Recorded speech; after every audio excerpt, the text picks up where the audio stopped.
नमस्कार, आप देख रहे हैं न्यूज 18 बिहार झारखंड। मैं हूं आपके साथ रुचिका राज। अरुणाचल प्रदेश के मुख्यमंत्री ने चीन की ओर से ब्रह्मपुत्र नदी पर बनाए जा रहे मेगा डैम को भारत के लिए वाटर बम बताते हुए गंभीर चेतावनी दी है। उन्होंने ये कहा है कि ये प्रोजेक्ट सिर्फ पर्यावरणीय या जल सुरक्षा का मामला नहीं बल्कि अस्तित्व के लिए भी खतरा है। ये सैन्य खतरे के अलावा किसी भी अन्य समस्या से बड़ा होगा जो सीमावर्ती जनजातियों के जीवन, भूमि और संसाधनों को तबाह कर सकता है।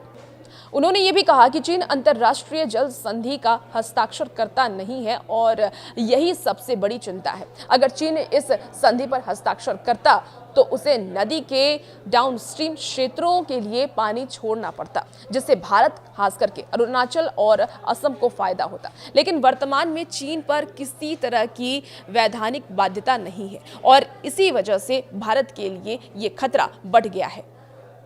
सीएम पेमा खांडू ने आशंका ये भी जताई है कि चीन इस मेगा डैम का इस्तेमाल कभी भी बड़े स्तर पर पानी छोड़ने के लिए कर सकता है, जिससे अरुणाचल की सियांग घाटी में भीषण बाढ़ आ सकती है। उन्होंने ये भी कहा कि इससे खासकर आदिवासी समूहों जैसे कि आदि जनजाति को बड़ा नुकसान हो सकता है और उसकी भूमि, संपत्ति और जान जोखिम में पड़ सकती है। हालांकि चीन की ये डैम परियोजना करीब 1.14 लाख करोड़ यानी कि डॉलर के हिसाब से अगर हम आपको बताएं तो 137 अरब डॉलर की लागत से बनाई जा रही है और इससे 60,000 मेगावाट बिजली का अनुमान है, जो दुनिया की सबसे बड़ी हाइड्रो पावर परियोजना होगी। और इसका ऐलान 2021 में किया गया था और निर्माण कार्य 2024 में शुरू हुआ था।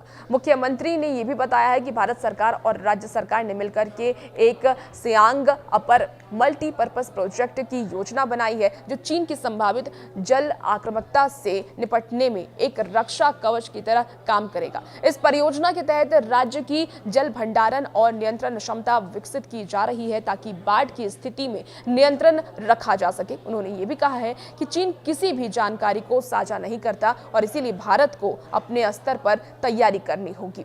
और भी ऐसे वीडियोस के लिए आप बने रहिए न्यूज 18 बिहार झारखंड के साथ।